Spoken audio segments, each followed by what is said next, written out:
안녕하세요. 얼마 전 앓던 이가 시원하게 빠진 것처럼 속이 뻥 뚫리는 일이 생겨 사연을 보내봅니다. 저는 딸 하나를 키우는 평범한 주부예요. 흔히들 연애랑 결혼은 다른 거라고 하잖아요. 결혼은 현실이고 사랑만으로 할 수 없는 일이라고요. 사실 요즘 같은 시대에 정말 사랑만으로 결혼하는 사람이 어디 흔하겠습니까? 서로 조건 따질 게 참 많고 많죠. 외모부터 시작해서 나이, 연봉, 직업, 자가 유무, 부모님 직업, 부모님 노후 대비는 되어 있는지, 술, 담배는 하는지, 건강은 어떤지. 결혼은 인생 최고의 장사라는 말이 괜히 나온 게 아닌 것 같아요. 여자는 어린 나이와 예쁜 외모, 남자는 능력이 무기가 되어 결혼 시장에 서로를 상품처럼 판매하고 이런 것들이 당연시 되어버린 사회지만 저는 좀 달랐습니다. 어렸을 적부터 내가 만약 결혼을 한다면 꼭 운명적인 상대와 영화 같은 사랑에 빠져 열정적인 연애를 한 후 사랑의 결실을 맺고 싶다는 생각을 해왔거든요. 아마 여자아이들이라면 어렸을 적에 공주와 왕자의 사랑 이야기를 보며 한 번쯤 그런 생각을 해봤을 겁니다. 백마탄 왕자님까지는 아니더라도 나도 언젠가는 저런 운명의 상대를 만나 행복한 결말을 맺겠지 하는 상상이요. 저와 남편의 만남은 그런 영화 같은 이야기까지는 아니더라도 제법 운명적이기는 했습니다. 적어도 제 생각에는 그래요. 저는 20대 초반에 작은 물류 공장에서 격리로 일했습니다. 시골에서 태어나 공부에도 딱히 재능이 없었고 상고를 졸업하고 아버지가 아시는 분이 운영하시는 공장에 낙하산으로 취업을 했어요. 낙하산이라고 해도 사실상 저를 제외한 모든 직원들이 40, 50대 아저씨들이었고 특별히 좋을 것도 없는 직장이었습니다.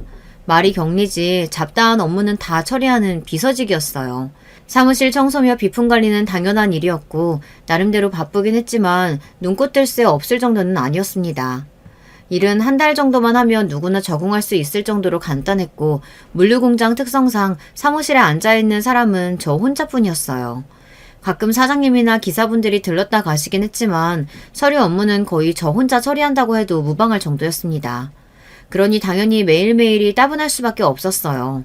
가끔 말동무가 되어주시는 분들도 다들 아버지 벌이었고 모두 저를 딸처럼 예뻐해 주시긴 했지만 어울려서 대화를 나눌 만한 또래가 아무도 없었습니다. 물론 또래와 어울리려고 일을 하는 건 아니지만요. 그래도 20대 초반의 나이에 매일같이 사무실에 혼자 앉아 재미없는 서류만 들여다보고 하루 종일 말 한마디 하지 않고 있으려니 좀이 쑤시더라고요. 그러던 어느 날 저는 일하던 중 이상한 소리를 들었습니다. 아이 울음소리 같기도 하고 뭔가 미야오 미야오 하는 게 소리가 꼭 동물 소리 같더라고요. 주변에 동물을 키우는 것도 없었고 혼자 있는 사무실에서 그런 소리가 나니 뭔가 저도 모르게 소름이 돋아 자리에서 벌떡 일어났어요. 그 소리의 근원지를 찾기 전에는 일을 집중할 수가 없을 것 같았습니다. 설마 하니 귀신은 아니겠지만 저는 겁이 굉장히 많은 편이거든요. 소리가 나는 곳을 따라 걸어가 보니 물류 공장 뒤편의 공터에 작은 새끼 고양이가 있었어요. 온통 검은 털의 까만 고양이였습니다. 털도 더럽고 얼룩덜룩한 게 길고양이 같았어요. 어미가 아이를 이곳에 두고 간 건가 싶어 일단은 손대지 않고 보기만 했습니다. 어디서 주워들었던 건데 길고양이 새끼를 귀엽다고 막 만지면 어미가 사람 손을 탄 줄 알고 두고 간다고 하더라고요.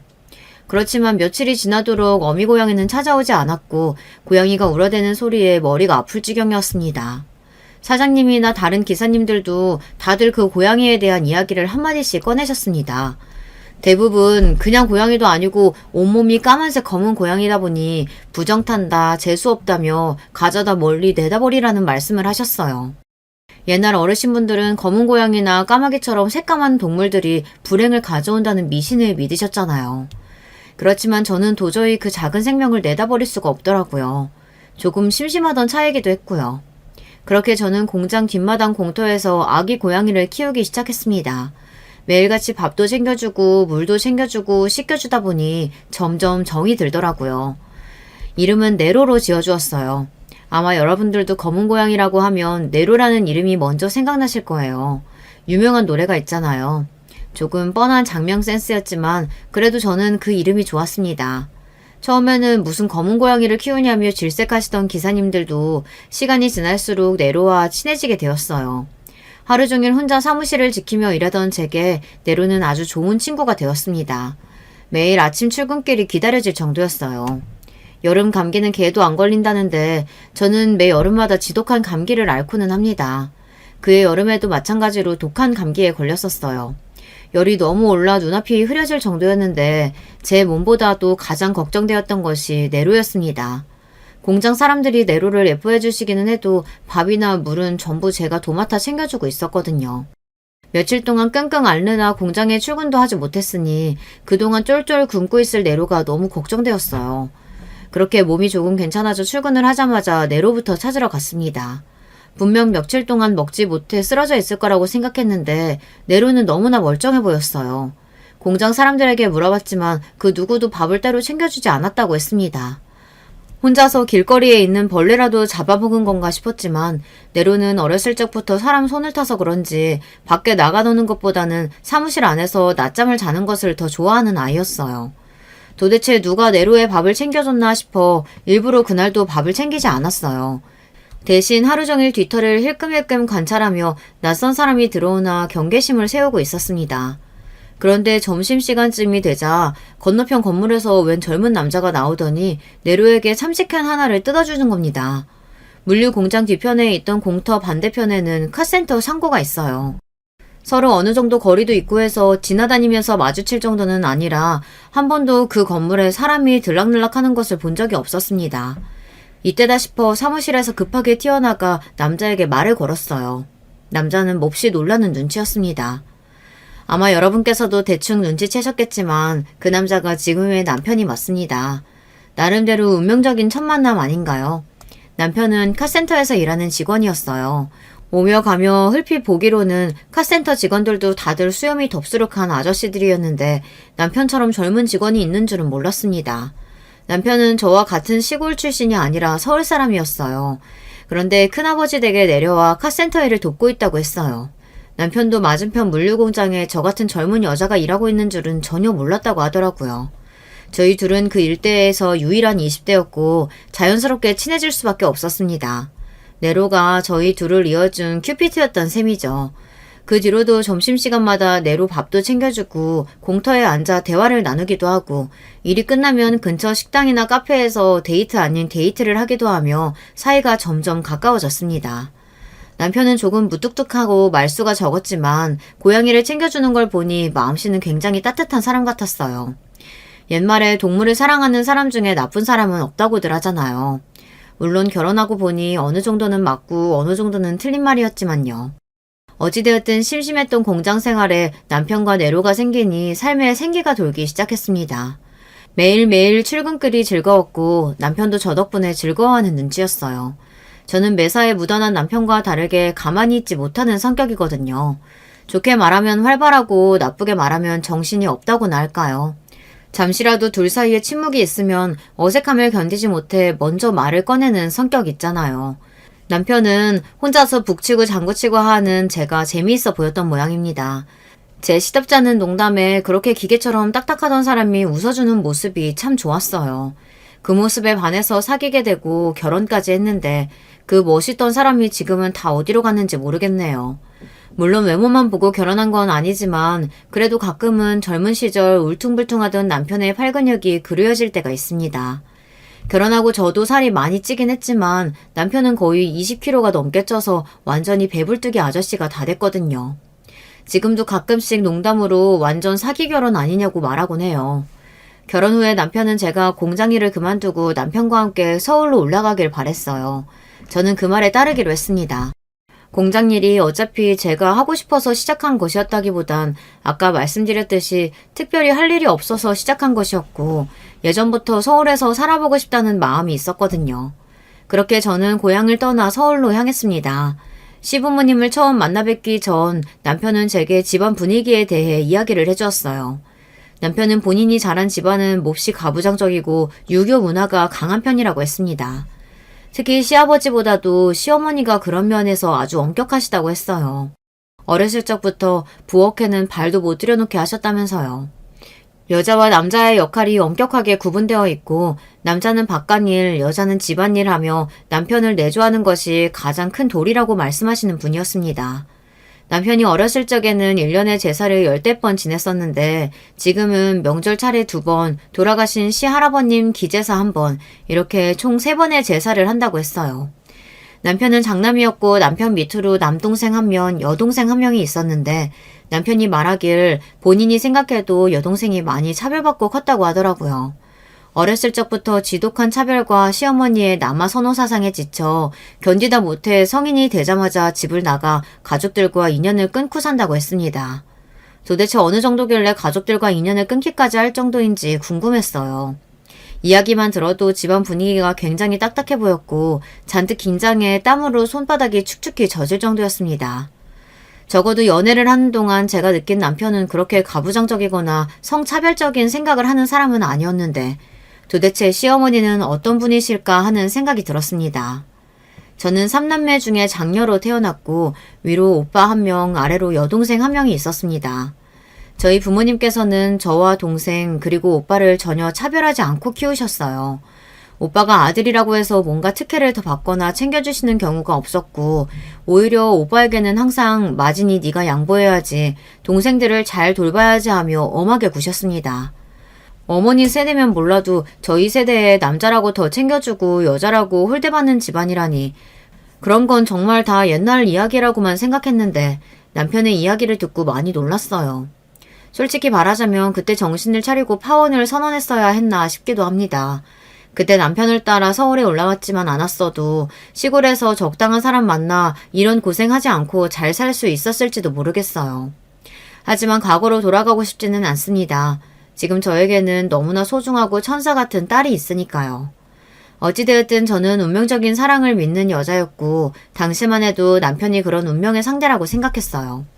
결혼은 상대방의 조건을 따져서 하는 게 아니고 사랑 하나만으로 모든 걸 믿고 하는 거라고요. 참 순진한 생각이었죠. 지금도 어느 정도는 맞는 말이라고 생각하기는 합니다만 그래도 조금 더 신중했으면 어땠을까 하는 아쉬움은 아직도 남아있네요.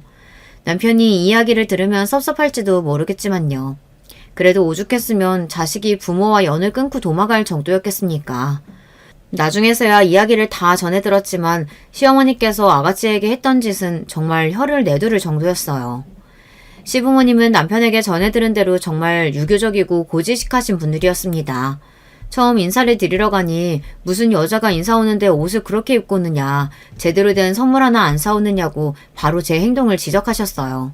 그렇게 비싼 옷은 아니었어도 나름대로 단정하게 차려입고 갔고 과일 바구니도 들고 갔는데 시어머니께서는 과일 바구니가 영 성에 차지 않으셨던 모양입니다. 밥도 먹기 전에 제가 들고 간 사과를 하나 주시며 깎아보라고 하시기에 서툴지만 열심히 깎아냈더니 시어머니께서는 혀를 끌끌 차셨어요. 도대체 집에서 가정교육을 어떻게 받았길래 다 큰 여자가 과일 하나를 제대로 못 깎아? 안 봐도 집안 수준 뻔하다 뻔해. 저를 흉보시는 건 그렇다 쳐도 첫 만남에 저희 부모님까지 욕보이시니 당연히 기분이 좋지 않았습니다. 저는 어렸을 적부터 부모님을 도와 집안일을 많이 했었어요. 하지만 과일 같은 건 깎아본 적이 없었거든요. 시어머니 기준에는 과일을 깎을 줄 모르면 천하에 못 배운 년이라도 되는 건지 어찌나 사람을 연박을 주시던지요. 본인 같으면 딸을 저렇게 키웠으면 부끄러워서 시집이고 뭐고 아무데도 못 보낸다고 저 들으라는 듯 큰 소리로 투덜대시는데 정말 귀까지 뜨거워질 정도였습니다. 가장 당황스러웠던 것은 그런 상황에서 남편이 한마디도 제 편을 들어주지 않고 가만히 시어머니 말씀을 듣고 있었던 것이었습니다. 시아버지께서는 전해 들은 대로 몹시 과묵하고 저녁 식사 내내 겨우 한두 마디 하신 게 다였어요. 시어머니께서는 쉴 새 없이 얘가 어째서 별로네 저째서 별로네 하며 제 흉을 보시며 제게 이것저것 따져묻고 너무나 무례하게 구셨는데도 남편은 마치 남의 일이라도 되는 양 신경 쓰지 않고 본인 밥이나 먹고 있는 거예요. 옆구리도 찔러보고 뭐라도 좀 거들라고 귓속말도 해봤지만 자리가 끝날 때까지 남편은 제 편도 시어머니 편도 들지 않고 입만 꾹 다물고 있었습니다. 사실상 그 상황에서 제 편을 들어주지 않은 것은 시어머니 말에 동의하는 것이나 다름없었기에 저는 기분이 몹시 상할 수밖에 없었어요. 나중에 집에서 나와서야 남편은 제게 내가 말하지 않았냐, 우리 어머니 성격 좀 극성맞으시다, 내가 뭐라고 한다고 그 말 두신 분도 아니고 괜히 거기서 네 편을 들면 어머니 짜증만 더 내시고 입 다물고 있는 게 나았다, 어차피 결혼하면 자주 보고 살 사이도 아닌데 괜히 서로 얼굴 붉히지 말고 그냥 좋은 게 좋은 거다 하고 넘어가자. 이렇게 말하며 위로 아닌 위로를 해주었어요.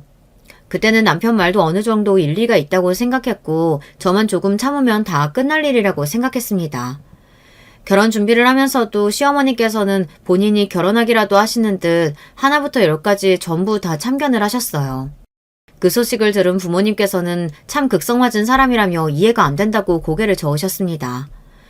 결혼 준비는 거의 서울에서 이루어졌기에 고향 시골에 계신 부모님께서는 참여를 많이 하지 못하셨는데요. 시어머니께서는 그것도 불만이셨는지 꼬투리를 잡지 못해 난리였습니다. 참도 못한 우리 부모님께서 시어머니께 연락해 도대체 왜 그러시는 거냐, 정말 너무하시는 거 아니냐 따지고 들자 시어머니께서는 저희 부모님께 딸 가진 죄인이다 생각하고 참으셔야지 그거 조금 못 참고 이렇게 바로 연락해서 쪼아대면 딸 시집 보내고 어떻게 하시려고 그러냐. 원래 딸은 출가 외인인 거 모르시냐. 이러며 적반하장으로 뻔뻔하게 구셨습니다. 부모님께서는 그런 시어머니의 대답에 저를 상식 밖의 집안이랑은 도저히 결혼 못 시키겠다며 남편이 좋든 말든 무조건 파혼하라 하셨고 결혼이 한번 엎어질 뻔했어요. 추후에 앞뒤 사정을 다 전해 들으신 시아버지께서 직접 시골 고향까지 내려가 부모님께 사과를 하시고 어찌저찌 잘 마무리가 되어 파혼은 면하게 되었습니다. 그때는 참 순진하게도 그게 처음이자 마지막 실현일 거라고 생각했어요. 결혼만 하면 그냥 아무 문제 없이 잘 살 수 있을 거라고 생각했었죠.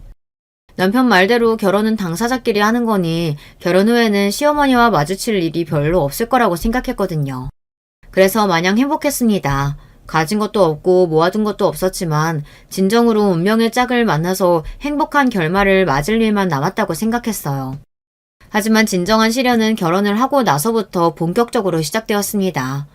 결혼 후에는 우리 둘이서만 지내고 시부모님 볼 일은 없을 거라던 남편 말과는 다르게 시어머니께서는 매일같이 저희의 신혼집을 드나드셨어요. 참다 못해 비밀번호를 한번 바꾸니 어찌나 성을 내시던지요. 내가 우리 아들 사는 집 오겠다는데 네가 뭔데 시애미를 못 오게 하냐며 동네가 떠나가라 악을 쓰시길래 결국 다시 비밀번호를 알려드렸습니다. 도대체가 남편이랑 결혼을 한 건지 시어머니랑 결혼을 한 건지 알 수가 없었어요. 알고 보니 남편이 결혼하기 전에는 시어머니께서 서울부터 제가 살던 고향까지 일주일에 한 번씩은 반찬을 싸들고 내려와 남편을 보살펴 주셨다고 했습니다. 청소며 빨래며 시어머니께서 내려와 전부 다 해주시고 어린애나 다름없이 보살펴 줬더라고요. 어렸을 적부터 부엌에는 한 번도 들어가 본 적이 없던 사람이 혼자 산다고 했을 때 이상한 점을 느꼈어야 했는데 연애 시절에는 한 번도 남편이 지내고 있는 집에 가본 적이 없어 몰랐습니다. 평생을 시어머니의 보살핌 아래에서 자라서인지 남편은 지 손으로 밥 한 번 못 차려 먹는 인간이었어요. 밥도 못 차려 먹는 사람이 카센터에서 차 정비는 도대체 어떻게 하고 살았는지 모르겠습니다. 부모님 이야기를 전해 듣고는 집안일에 좀 서툴겠거니 생각은 했지만 정말 아무것도 할 줄 모르는 사람일 거라고는 상상도 못했어요. 남편에게 이제와 집안일 좀 도와라 말해봤자 평생을 걸쳐서 만들어온 습관이 고쳐질 리가 없었죠. 어차피 집에서 전업주부이라며 살림하고 있었으니 굳이 남편에게 집안일을 시킬 생각도 없었습니다. 물론 제가 없을 때 혼자 지낼 수 있을 정도는 되었으면 하는 바람은 있었지만요. 어찌됐든 남편에게 이제부터 내가 집안일을 도맡아 할 테니 시어머니께 제발 그만 좀 와달라 부탁 좀 해주라 말했고 처음에는 제가 시킨 대로 이제 안 오셔도 된다 몇 번 거절하던 남편은 그래도 본인 어머니고 평생 살아온 습관이 남아있는지 아무리 거절해도 막무가내로 찾아오시는 시어머니를 점점 나몰라라 했습니다. 그러던 와중 도련님께서 선을 봤던 여자와 결혼을 하게 되었다는 소식을 전해 듣게 되었습니다. 듣기로는 강남 부잣집 출신이라는데 막상 만나보니 귀티가 하나도 나질 않았어요. 부잣집 특유의 그 여유로운 분위기가 전혀 없었다고나 할까요? 솔직히 말하자면 동서의 첫인상은 몹시 볼품이 없었습니다. 삐쩍 마른 몸에 푸석푸석한 머릿결, 축 처진 입꼬리에 인상도 몹시 사나운 편이었고 성격도 완전 불평불만 투성이었어요. 둘은 앞서 말했듯 선자리에서 만난 사이였는데 도련님은 솔직히 동서를 별로 마음에 들어하지 않았어요. 그런데 시어머니께서 동서 집안 조건을 보고 결혼을 밀어붙인 것이었습니다. 저와 남편이 결혼할 때와는 180도 다른 모습으로 동서 비위를 맞추기 위해 살살 웃고 있는 시어머니의 얼굴을 보니 참 어처구니가 없었습니다.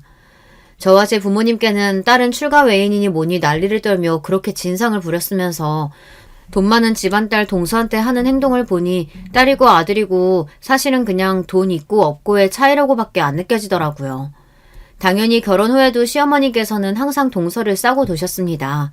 온갖 굳은 일은 다 제게 맡기시면서 집에 비싼 과일이나 좋은 것이 들어오면 바로 동서부터 가져다 주셨어요. 어느 정도는 예상했던 일이라 그렇게 섭섭하지도 않았습니다.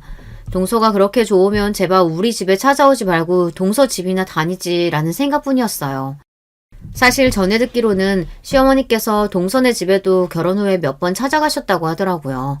반찬이며 뭐며 바리바리 싸들고 가셨다가 몇 번 쫓겨나신 이후로는 그 화를 저희 부부에게 다 푸시는 것 같았습니다. 정확히 말하자면 저에게요. 집이 잘 사는 동서 말에는 꼼짝도 못하시며 휘둘리시면서 제게는 어찌나 갑질을 하시던지요. 게다가 시어머니의 만행은 그뿐만이 아니었습니다. 집에 찾아오고 귀찮게 하고 참견하는 것까지야 100번 양보해서 참고 살 수 있다 칩시다. 그렇지만 도저히 참지 못하겠는 건 시어머니의 입방정이었어요. 시어머니께서는 소문난 수다쟁이였는데요. 시어머니께 말씀드린 사실은 반나절도 지나지 않아 온 동네 사람들이 다 알고 있다고 봐도 무방할 정도였습니다. 저는 어린 시절에 여행을 갔다 크게 사고를 당해 한쪽 발이 좀 불편해요. 일상생활에 문제가 있는 건 아닌데 오른쪽 발가락이 거의 절단이 돼서 살짝 모양이 뒤틀려져 있습니다. 발가락 모양이야 남들한테 평소에 보여줄 일도 없고 걷고 뛰는데 아무 문제가 없으니 저도 제 발가락이 이상한다는 걸 자주 잊고 살아요. 그렇지만 아무래도 여름철에는 발가락이 다 드러나는 슬리퍼나 샌들 같은 걸 피하기는 합니다. 어찌되었든 남들과는 다른 모양이고 누군가가 물어볼 때마다 일일이 어렸을 적에 사고가 나서 그렇다 설명해주기도 번거롭고 조금 부끄럽기도 해서요. 보기 좋은 모양새는 아니니까요. 그런데 시어머니께서는 우연히 그 사실을 알게 된 이후 동네 아주머니들에게 우리 큰며느리가 발이 완전 병신이라고 말하고 다니셨다는 걸 전해 듣게 되었습니다. 본인이 봤는데 발가락 모양이 완전 뒤틀려서 깜짝 놀랐다느니 말도 안 되는 거짓말로 부풀려서 소문을 내고 다니셨더라고요. 저 스스로도 부끄러워서 한여름에도 운동화 신으며 감추고 다니는 사실인데 그걸 그렇게 아무렇지도 않게 남들에게 히히덕거리며 말하고 다니셨다는 게 너무 화가 났습니다.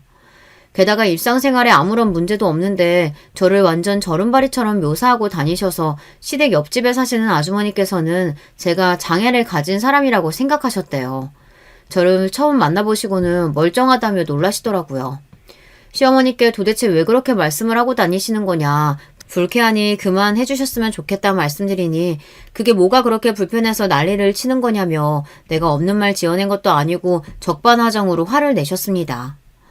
정말 수백 번 양보해서 제 얘기를 하고 다니는 것까지는 참을 인자생이며 참을 수 있었어요. 그렇지만 한 번은 정말 제대로 폭발했던 일이 있었습니다. 결혼 후 얼마 지나지 않아 저희 어머니께서 유방암 선고를 받고 투병을 하시게 되었어요. 그 사실을 처음 전해 들었을 때 어찌나 눈물이 쏟아지던지요. 고향 떠나 멀리서 지낸다는 이유로 자주 연락도 못 드리고 장녀로서 어머니를 잘 챙겨드리지도 못했던 것 같아 죄책감 뿐이었습니다.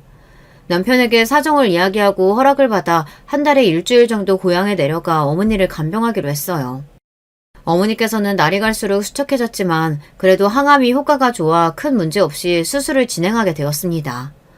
시어머니께서는 제가 어머니를 간병하기 위해 고향을 왔다 갔다 한다는 사실을 아시고서는 불같이 화를 내셨어요.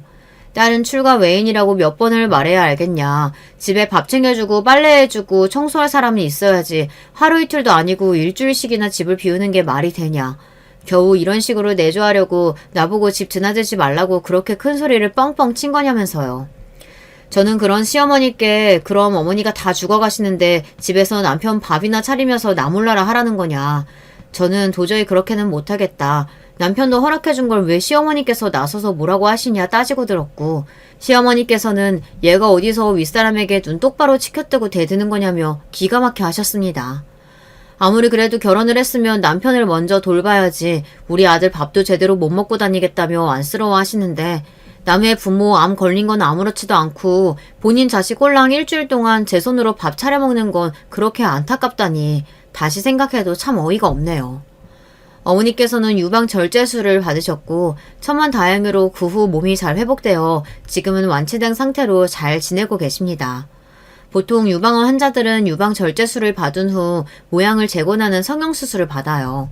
미용 목적이 아니라 갑작스레 유방이 사라지면 환자에게 정신적 충격이 크기 때문에 치료 목적으로 진행되는 과정입니다.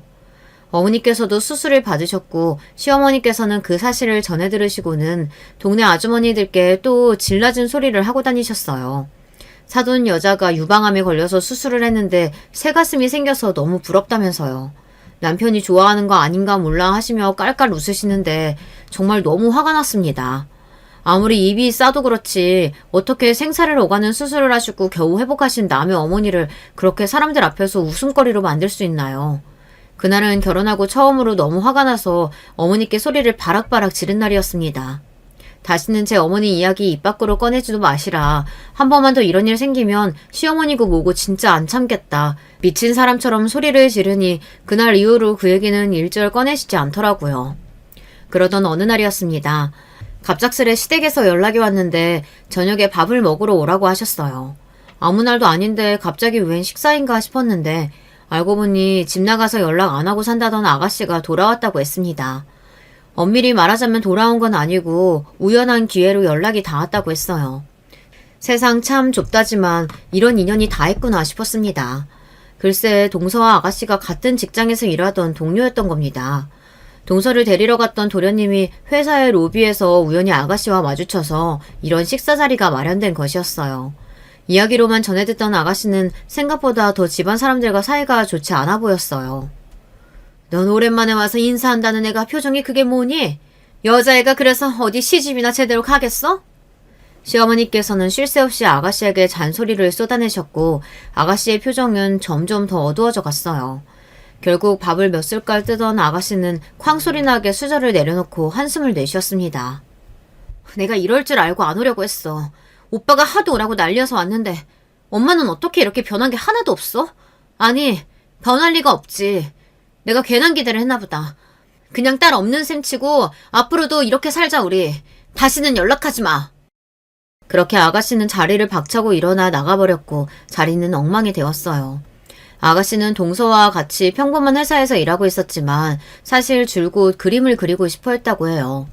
어릴 적부터 그림에 재능이 있었고 항상 대회에 나가서 상을 타올 정도였지만 시어머니께서 격하게 반대하시는 바람에 결국 위대에 진학을 하지 못했다고 하더라고요. 여자는 자고로 많이 배워봤자 아무 쓸모가 없다면서요. 남편과 도련님은 배우고 싶다는 것이 있으면 아무리 비싼 것이라도 다 학원에 등록해주고 있는 힘껏 지원해주셨던 것과는 정반대의 행동이었습니다. 남편과 도련님이 크는 내내 부엌 한번 들여다보지 않았을 때 아가씨께서는 어린 나이부터 시어머니를 도와 집안일을 다 했어요. 답은 뻔히 정해져 있죠. 남편이란 사람이 제가 어렸을 적에 이랬다며 아무렇지도 않게 이런 이야기를 해오더라고요. 참 기가 찼습니다. 장남이 되어서 동생들을 잘 돌보지 못한 것을 부끄러워하지는 못할 망정 너댓 살이나 어린 동생들에게 본인 밥을 차리게 하고 본인 방 청소를 하게 한 것을 전혀 부끄럽게 여기지 않더라고요. 그런 걸 부끄러워할 사람이었으면 애초에 자기 손으로 밥을 차려 먹었겠지만 말입니다. 모든 이야기를 다 전해들은 건 아니지만 아가씨가 어떤 환경에서 코았을지 모든 것이 뻔하게 그려졌어요.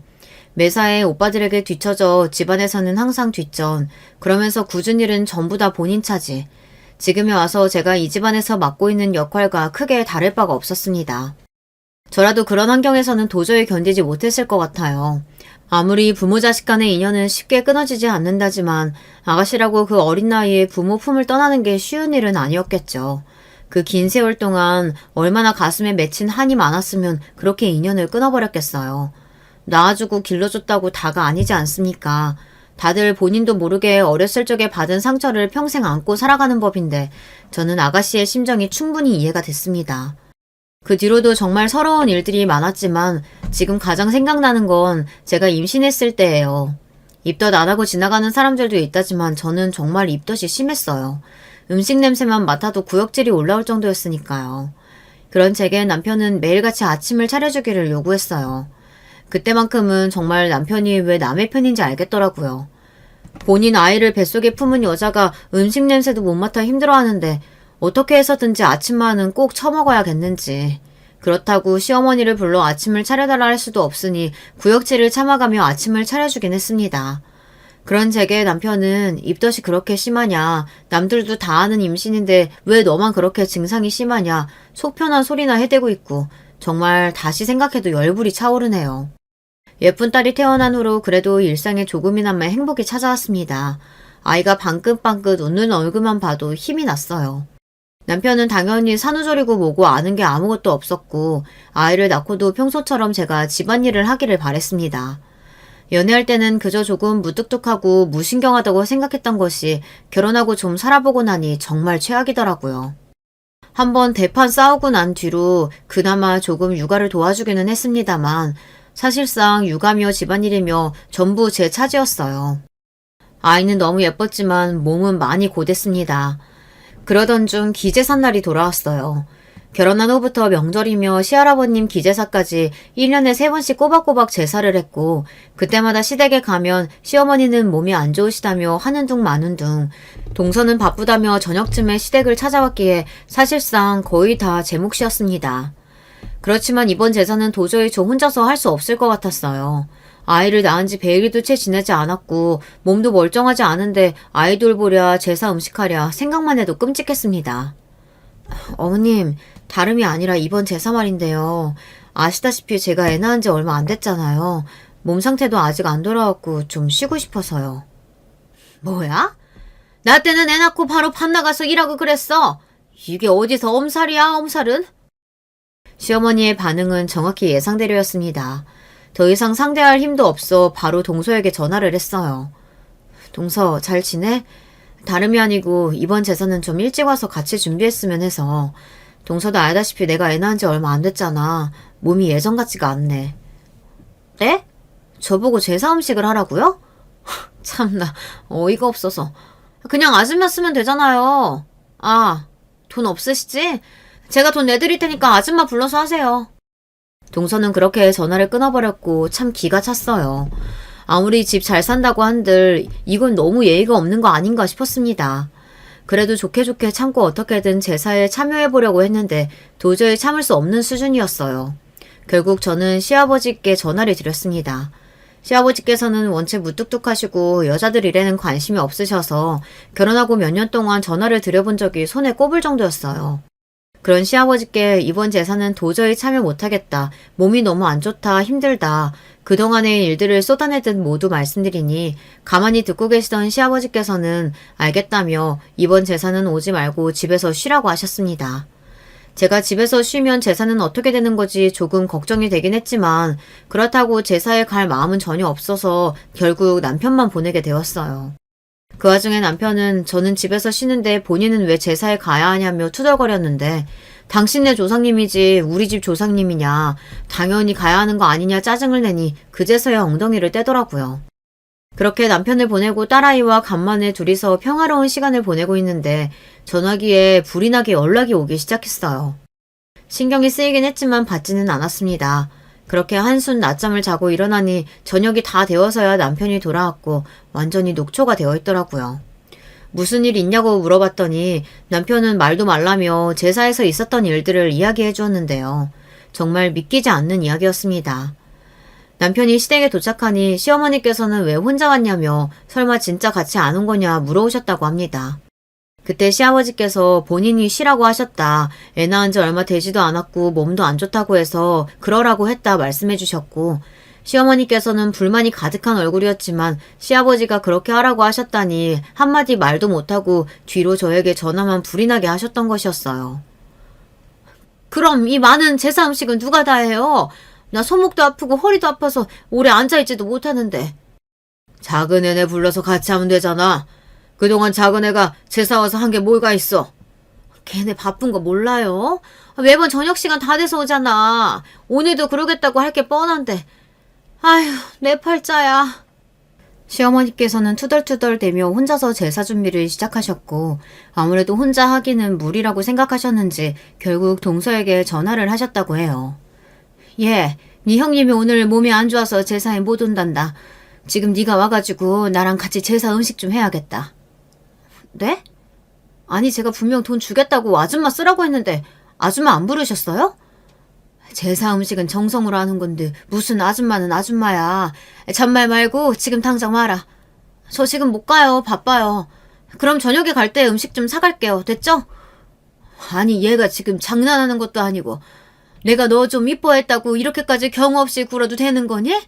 지금 안 오면 한 소리 들을 줄 알아. 못 간다니까요. 그렇게 정성 중요하시면 어머니 혼자 하세요.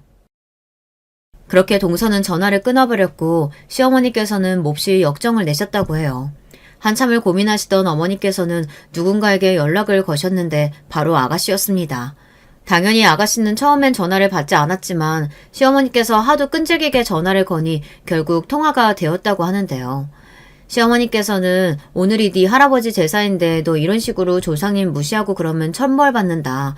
아무리 네가 우리가 싫어도 부모 자식 연은 그렇게 쉽게 끊을 수 있는 게 아니다. 귀가 따가울 정도로 욕을 해대서 결국 아가씨께서 제사를 도와주러 오셨다고 하더라고요. 어렸을 적부터 시어머니 밑에서 구박받으며 제사를 수도 없이 도와서 그런지 아가씨는 완전히 제사 음식의 달인이라고 했어요. 아가씨가 온 지 1시간도 안 되어서 그 많던 제사 음식 준비가 다 끝났다고 하더라고요. 아가씨는 시부모님께 이번이 정말 마지막이다. 다시는 이 집에 올 일도 가족들 볼 일도 없을 거다. 할아버지께 인사드리고 가는 거라고 생각하고 온 거다.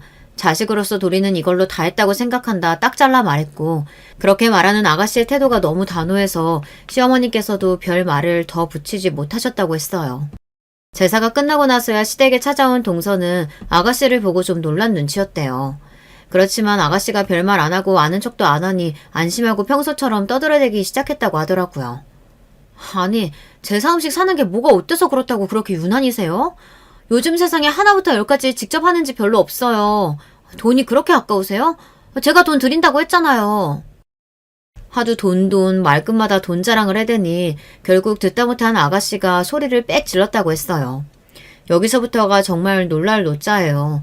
남편에게 이야기를 전해 듣는 내내 입이 안 다물어질 정도였습니다. 알고 보니 동서가 회사에서 따돌림을 당하고 있다고 하더라고요. 동서 성격이 워낙 모나고 이성한 구석이 많아서 사회생활하기 힘들 것 같긴 했었는데 그래도 밖에서는 안 그러겠지 싶었건만 안에서 새는 물 밖에서도 샌다고 남들에게도 똑같았던 모양이었습니다. 입만 열면 잘난 척에 돈 얘기에 남 무시하고 까내리고 뒷말이란 뒷말은 다 옮기고 다니니 하나둘 동서를 피하게 되고 점차 사무실 사람들 전부 동서를 싫어하게 됐다고 하더라고요. 본인 말로는 돈 많아서 회사는 그냥 취미로 다니는 거라는데 매일같이 회사에 불평불만 투덜투덜거리고 사무실 분위기를 망치길래 한 번은 상사가 그렇게 회사가 불만이고 취미로 다니는 거면 그냥 그만두라고 호통을 친 적이 있다고 했습니다. 그런 일을 겪어도 동서는 여전히 회사에 다녔다고 하더라고요. 회사 사람들도 본인 말처럼 돈도 많고 취미로 다니는 거면 때려쳐버리면 될 텐데 왜 저렇게까지 투덜대면서 회사에 붙어있는 건지 모르겠다는 반응이었다고 해요. 회사에 당신 빚쟁이 찾아오는 거 모르는 사람 없어. 저렇게 뻔뻔하고 입만 열면 거짓말인 여자가 도대체 누구랑 결혼했나 했더니 알고 보니 동서가 강남 출신의 잘 사는 집안 출신인 것은 사실인데 그건 다 옛날의 영광이고 동서 아버지 사업이 쫄딱 망한 후로는 빚더미에 시달리고 있는 처지였다고 하더라고요. 정말 들으면서도 어이가 없었어요. 어쩐지 잘 사는 집안 딸 치고는 품위도 없고 귀티도 안 흐르고 맨날 말로만 돈 많다 자랑을 해대지 비싼 물건 쓰는 꼴을 한 번도 못 봤는데 모든 퍼즐이 딱딱 들어맞는 느낌이었습니다. 아가씨는 앞으로 다시는 가족들하고 연락할 생각도 없고 어차피 곧 회사도 옮길 생각이었다며 정말 지긋지긋하다. 어쩜 며느리까지 저런 사람으로 수준이 맞게 들어왔냐면서 시어머니와 대판 말다툼을 하고 그대로 나가버렸다고 했어요. 며느리 한 명이 제사에 빠졌다고 그렇게 난리가 날 줄은 정말 몰랐습니다. 시어머니께서는 모든 사실을 아시고 충격의 뒷목을 잡고 넘어가셨다고 했어요. 다른 거 하나 안 보고 집안 배경 조건 맞춰 결혼한 건데 알고 보니 그 모든 게 거짓말이었다니 그럴만도 하죠.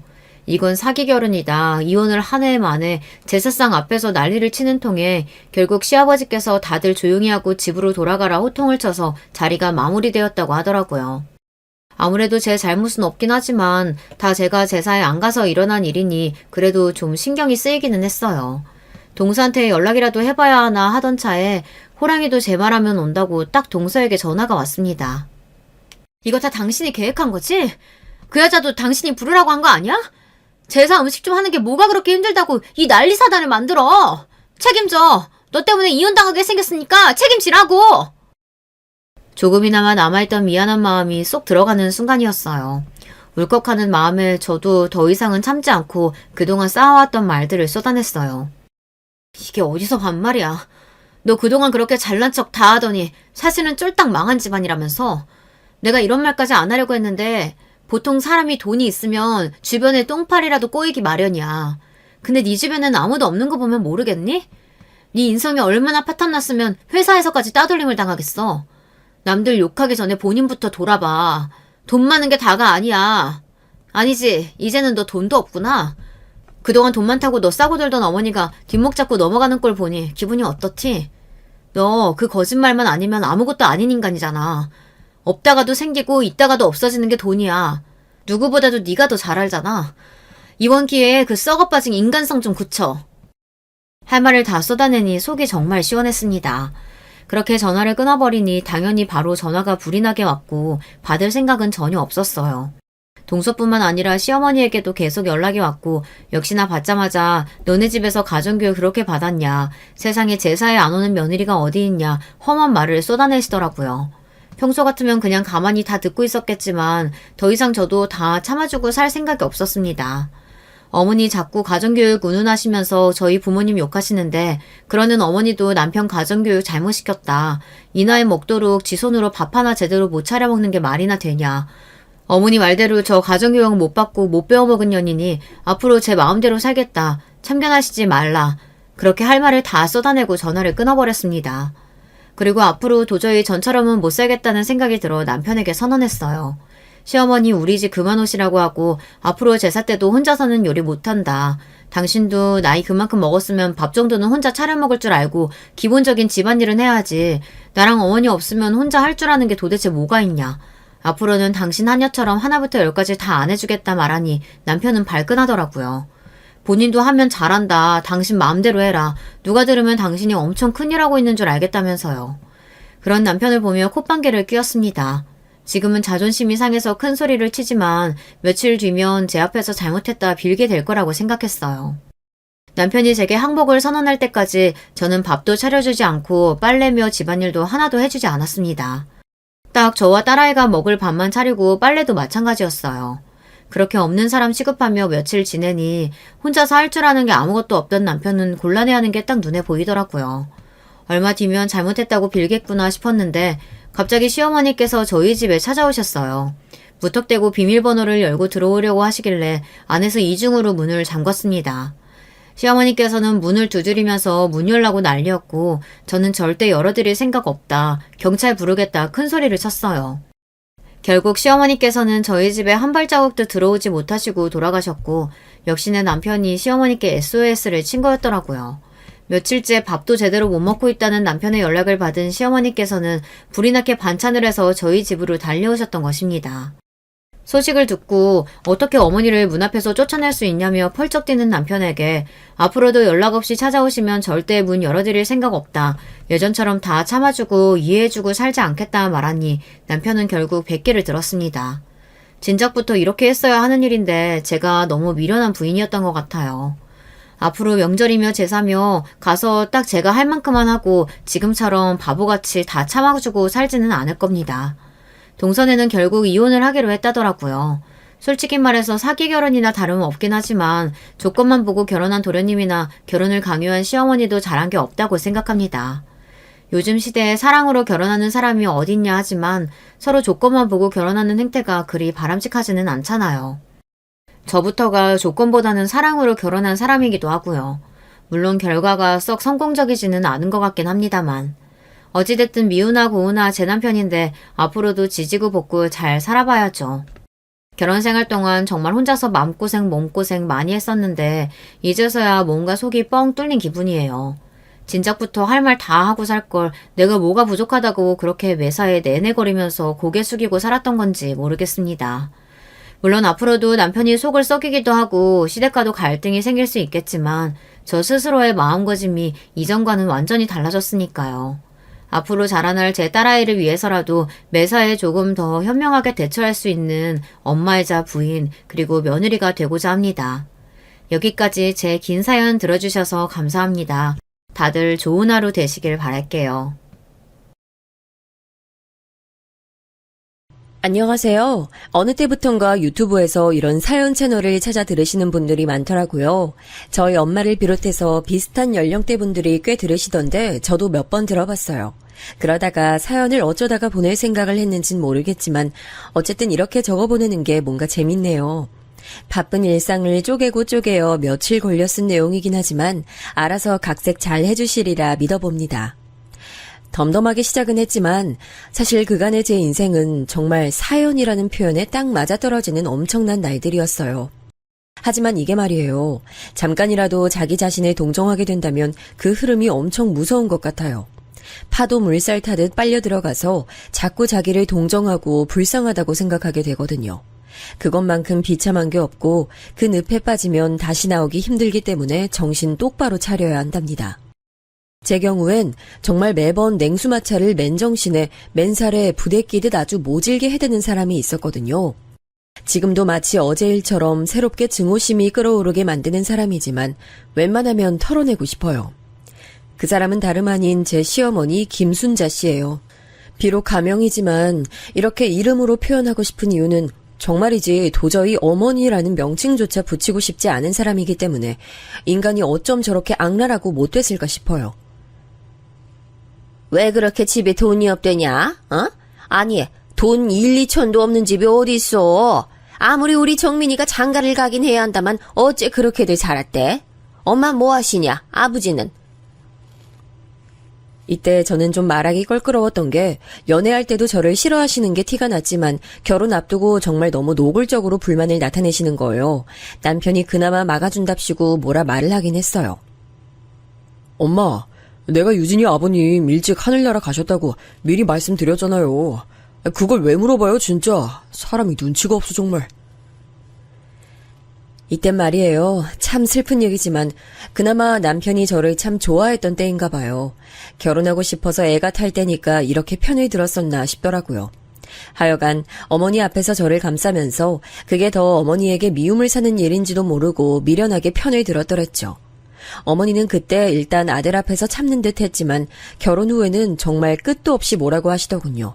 심지어 저는 결혼하고서 2년 정도는 시댁에서 함께 살았어요. 어머니가 미리 살림 가르치기 전에는 절대 집 못 사준다고 하셨거든요. 우리 집 말이야, 보통 집이 아니야. 내가 힘들게 일궈 온 집이라고.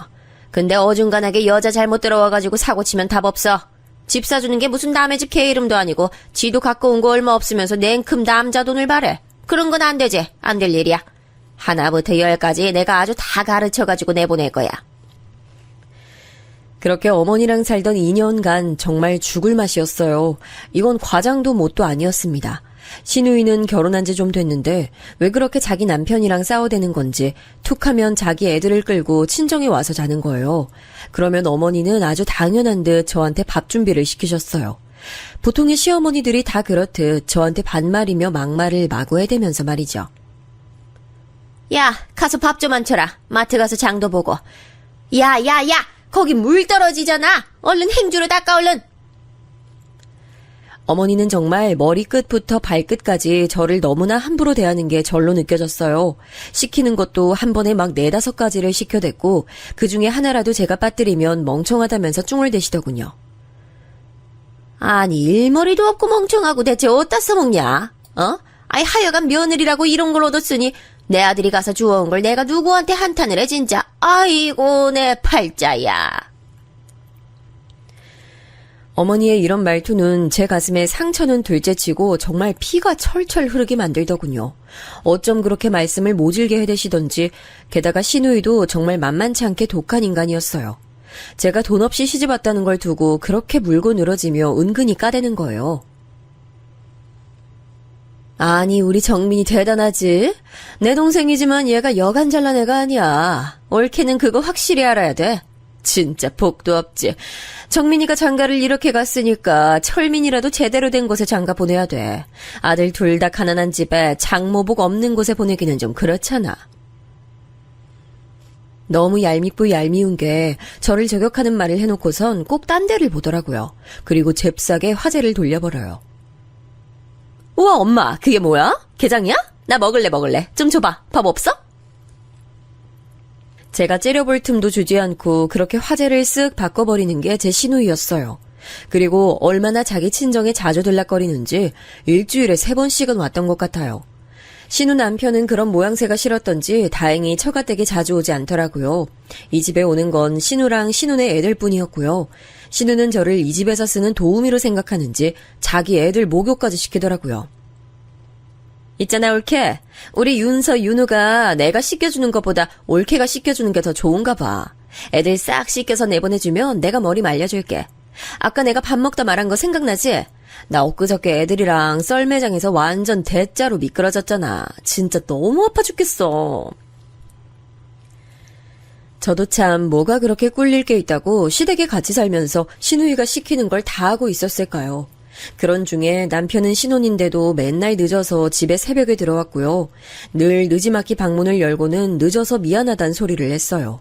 갈수록 저는 남편과의 생활이 조금도 없는 게 너무 숨막히고 힘들더군요. 이런 불만을 몇 번이나 토로했고 남편도 자기 딴에는 맞춰주려고 했었는데요. 그래도 곳에 자기 엄마와 누나가 뭐라고 해대는 소리를 듣고 쏠랑 넘어가는 거예요. 제가 그걸 어떻게 눈치챘냐면 어머니가 안방에서 숨죽여 통화하는 소리를 들었거든요. 뭐? 아이고 웃기고 앉았다 별소리를 다듣네 내가. 내가 이 나이에 며느리 눈치 보고 살아야겠냐? 너 말이야 정민아, 너 귀한 아들이야. 왜 그렇게 잡혀 살아? 네가 뭐가 모자란데, 어? 이때 순간적으로 뜨끔하면서 누가 봐도 제 얘긴지 알겠더라고요. 그러고서 저는 슬쩍 밖으로 나가 산책을 했는데 그러고 잠깐 후에 돌아오니 어머니는 아주 날카롭게 따지시는 거예요. 어디 갔다 오냐? 젊은 애가 뭐 그렇게 밖에 볼 일이 있어? 집에 할 일이 얼마나 산더미처럼 많은데. 가서 얼른 빨래 걷어와. 좀 이따가 혜진이랑 윤서, 윤우 밥 먹으러 올 거야. 이런 생활들이 계속되니까 기절하겠더라고요.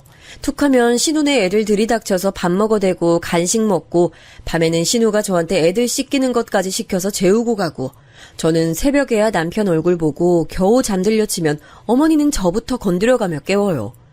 곧 죽어도 옆에서 코 골고 있는 자기 아들은 건드리지 않습니다.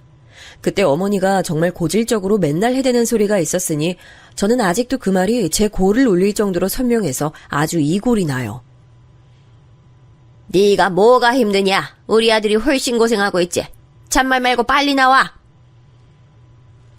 이 말에 온갖 울상 죽을상 다 하면서 진짜 저 밑에서부터 끓어오르는 울음을 억지로 참아가며 겨우겨우 밖으로 나왔던 게 생각나요. 어머닌 말이에요. 심지어 제가 아플 때도 절대 쉴 틈을 주지 않아요. 이거 무슨 60년대 말도 아니고 신파 드라마에 나오는 옛날 며느리들 얘기 같지 않나요? 가끔 친정엄마랑 통화할라 치면 어머니는 매섭게 생긴 눈으로 계속 쏘아보며 무슨 말을 하는지 아주 노골적으로 엿듣더라고요. 어쩌다가 제가 친정이라도 다녀오려고 하면 아주 죽을 기세로 저를 쥐잡듯 잡아요. 너는 아주 근본이 틀려먹었어. 아니 시댁에 얹혀 사는 주제에 제대로 해먹는 것도 없고 머리는 멍청해가지고 뭐가 그리 잘라서 친정 가서 들어왔는다고 그러냐? 네 엄마가 왔다 가라디?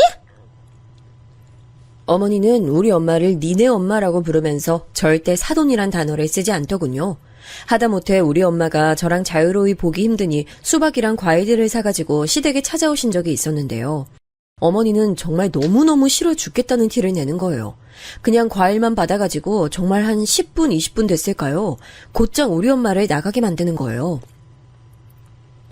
아이고 사돈 조금 있으면 딸내 와요. 보시다시피 집도 엉망이고 지금 할 일이 많아요. 나중에 시간만 있때 오세요. 그때 내가 연락하라고 하겠습니다.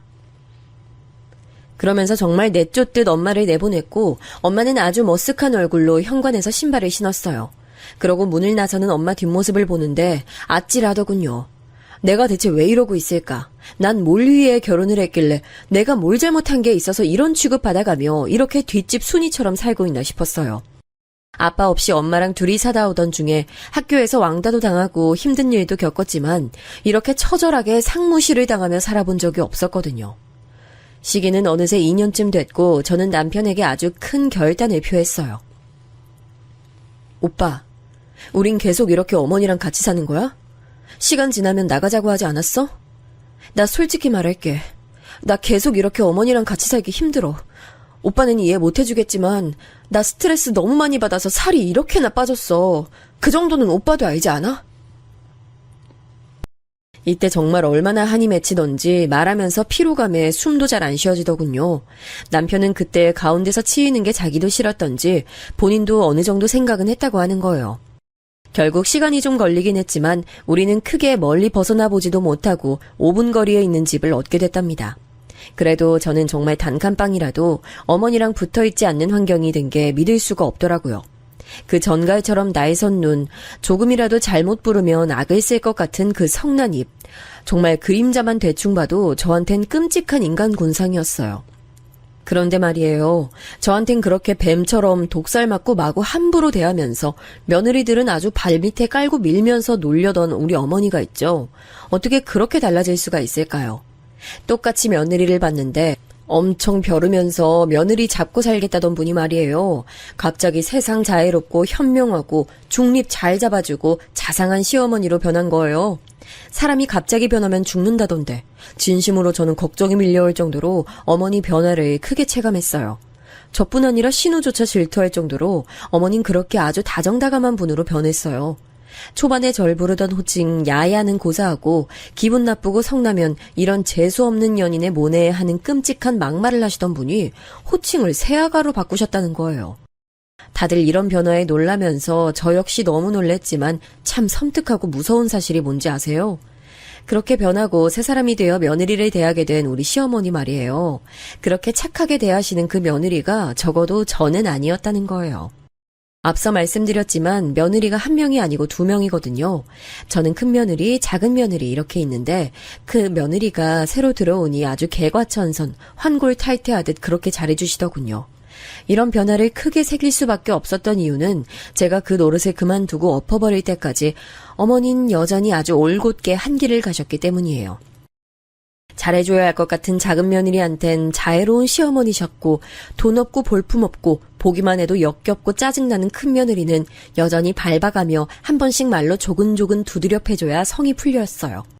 그런 평행길을 정말 그 지독한 노친네가 아주 뚝심 있게 유지하셨죠. 전 동서와의 사이에서 나쁜 감정은 없었지만 어머니의 이런 말 같지도 않은 차별 행위가 계속되니 나중엔 동서도 싫어지고 다 짜증나더라고요. 우리 어머니가 그렇게 아예 며느리 자리를 만들어 놓고 저처럼 무시를 할 마음의 준비를 하고 있었는데 희한하게 그 자리를 치고 다른 여자가 들어왔어요. 도련님이 만나던 여자가 있었는데 임신했던 걸 알고도 어머니가 불러서 어찌나 모질게 굴어댔던지 그만 아기를 하늘나라에 보내게 됐는데요. 어쩌면 그 여자도 저보단 똑똑했던 것 같네요. 그런 쓰디쓴 경험을 한번 하고 나더니 그대로 헤어져 버렸어요. 저한테도 이런 말을 남겼었어요. 저는 이번에 일을 겪고 나니까 제대로 정신 차렸어요. 근데 이거 좀 예의 없는 말인 거 알지만요. 애도 없으시면서 왜 이런 집안에서 계속 꾹꾹 참으면서 사시는 거예요? 정말 너무 이해 안 가요. 더 늦기 전에 정신 차리셨으면 좋겠네요. 이러고 사라져버린 도련님의 전 여친. 그런데 그러고 정말 안 돼요. 맨날 그렇게 꼿꼿하게 자기 아들만 귀한 줄 아는 우리 어머님 앞에요. 새로운 며느리감이 나타난 거예요. 어머니 입장에서 절대 찬성할 수 없고 저 멀리 내쫓아버릴 조건의 며느리였어요. 연상이었고 키도 크고 어머니 말론 독하게 생긴 외모였고요. 그런데 아마 가장 용납할 수 없는 건 돌싱녀였다는 거예요. 다행히 자식은 없지만 일찍이 결혼했고 이혼한 지 시간이 많이 지났다더군요. 하여간 어머니가 도저히 용납할 수 있는 내용이 아니었는데도 어머니는 곧장 그 며느리를 품에 안고 쓰다듬게 되시더군요. 이유는 딱 하나밖에 없었어요. 바로 돈. 어머니가 그렇게 미쳐서 환장하는 돈 말이에요. 아주 동서 들어오고 나서 저한테 얼마나 자랑을 하는지 들으라는 듯 말하시더군요. 그 집 사돈이 아주 젠틀해. 돈도 많이 쓰고. 그런 집을 내가 언제 만나보겠어. 우리 철민이도 그 댁 친척한테 취업했잖아. 하여간 아주 장가 잘 갔어. 작은 애가 얼마나 선물을 갖다 주는지 몰라. 하여간 내가 그동안은 며느리가 있는 건지 죽은 건지 하고 살았는데 이제사 제대로 들인 느낌이 난다. 너는 좀 머리가 있으면 느끼는 게 있어라. 어? 이런 소리를 정말 매번 전화해서 해댔고 노골적으로 우리 둘이 같이 있는 자리에서도 차별을 내댔어요. 명절에 시댁에 같이 모였는데 자꾸 동서 보고는 앉아있으라는 거예요. 아이고, 새아가 뭘 움직이냐 움직여. 넌 그냥 아무것도 안 해도 돼. 선물도 사오고 용돈도 그렇게 줘놓고 뭘 밥까지 하려고 그래. 가만히 앉아서 그냥 주는 거 먹기나 해. 그러면서 모든 일은 다 저에게 몰아주는 어머니, 그리고 동서 비위를 맞춰서 자기도 뭘 얻어보려는 시누이까지 이때 저는 말없이 청심환을 털어먹으며 견뎠어요. 돌아오는 길 남편 역시 눈치 없이 이런 말을 해대는 거 아니겠어요? 그러고 보면 철민이 진짜 인생 잘 풀려. 쟤 그전에 백수되고 파혼했을 때 진짜 어떻게 사나 했다니까. 엄마가 울면서 얼마나 속상했는데. 아니, 저렇게 부잣집 부인 얻어가지고 금방 훅 장가도 가잖아. 처가에서 직장도 턱 얻어주고 이번에 장인이 차도 뽑아주신 거 봐봐. 난 저런 차 언제 사보냐고. 듣고 있다가 제가 몇 마디 쏘아붙였는데 아무래도 말이에요. 남편이 저에게 세상 다 내려놓은 사람처럼 함부로 굴기 시작한 건 이때 같아요. 아마 그 전에 시댁에서 같이 살 때도 무의식 중에 그런 게 있었겠지만 그나마 신혼 에너지가 있어서 그런지 제 얘기도 들어주곤 했거든요. 근데 어느 순간부터 인간이 화로 가득 차 있고요. 제가 조금만 불만 얘기하거나 싫은 소리를 하면 성질을 내는 거예요. 눈을 이글거리며 여차하면 정말 물리적으로 뭐라도 저지를 기세로 말이에요. 야, 시끄러워. 한 번만 더 말하면 너 진짜 후회한다. 그만 얘기해, 시끄러우니까. 제가 뭘 그렇게 대단한 잘못을 했다고. 저는 그냥 남편이 너무 자기 눈하며 엄마 편만 들고 제 앞에서 저를 함부로 대하니까 표현을 했을 뿐이거든요.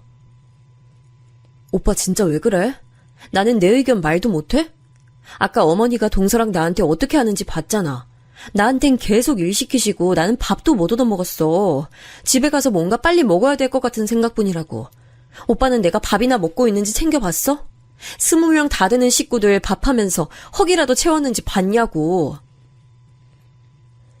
사실 생각해보면 제가 뭐 그리 심한 말을 했나요? 이 상황을 보고 그냥 상상만 해봐도요. 정말 100번 양보해서 사연 들어주시는 어머님 아버님들. 제가 본인 딸이라고 생각하면 가슴 아프지 않으세요? 우리 시어머니만 해도 본인 딸이 명절에 가서 반나절 설거지한 게 그렇게 약올라 죽겠는 분이거든요. 사위랑 싸워서 냉전 중인 것도 속상하고 사위 죽일 놈이라며 그렇게 욕을 하시는 분이에요. 근데 우리 남편은 말이에요. 이후로 정말 제가 믿을 수 없을 정도로 충격을 받았던 한참 시간이 지났는데도 잊혀지지 않는 일을 제게 저질렀어요. 아, 안 되겠다. 너 저쯤에서 세워줄 테니까 내릴래? 뭐? 전 당연히 잘못 들은 줄 알았어요. 나중에 그 의미가 뭔지 깨닫고 있는 와중에도 홧김에 어떻게 이런 말을 하나 싶어 기가 막혔고요. 하지만 남편은 진심이었어요. 진심으로 자기 옆에서 이렇게 자기네 가족 욕을 하는 여자가 꼴보기 싫고 짜증났던 겁니다.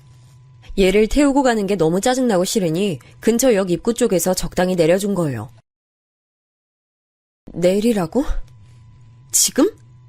지금 여기서? 아니, 가만히 있어봐. 저기 사거리, 역 앞에서 내려줄게. 혼자 알아서 적당히 가. 집 근처잖아, 어차피. 저랑 시댁을 떠나 마트를 갔다가 돌아오는 길이었는데 아무리 가까운 길이라지만 자기 기분 나쁘다고 내리라니요. 결혼 생활 내에 이런 경험을 한 적이 없는데 진짜 어이가 없더라고요. 정말 서글픈 게 뭐냐면 왜 결혼 생활은 길어지면 길어질수록 시댁을 대하는 것도 경력이 높아져 가는데 왜 아무도 그 값을 안 쳐주는 걸까요? 당연하게 생각하고 외려 더 바라는 것만 많아지고 저를 괴롭히지 않으면 못 견디겠는 것 같더라고요. 더 묻지 않고 내려서 걸어오는 동안 너무 기가 막히고 어이가 없어서 돌아다니는데 정말 서글픈 건 어디 마땅히 갈 데도 없더군요. 그러고 집에 들어갔는데 당연히 남편은 없었고요. 그날 새벽이 돼서 들어온 거예요. 그리고 며칠 지나서 남편은 자기가 생각해도 좀 너무 욱했다 싶었는지 미안하단 카톡 문자를 보냈어요. 뭐 미안하다면서 외식을 하자고 하더군요. 그때 그렇게 밖에서 식사를 하고 저는 정말 억지로 기분을 풀었지만 찝찝함은 풀리지 않았어요. 남편은 이후로 갈수록 저한테 함부로 대했어요. 한번 작게 허용해줬더니 이후로 도통 적당한 시점을 모르고 마구 날뛰더군요. 예전엔 자기 아버지가 어머니에게 함부로 대하는 게 싫었다더니 완전히 잊어버린 듯 했어요. 조금만 화가 나는 일이 있고 거슬리는 게 있으면 씩씩거렸죠. 야, 물 흘렸잖아. 닦아. 아이, 진짜 정신사납게 하네. 가뜩이나 일도 피곤하고 다 짜증나 죽겠는데 이게 뭐야?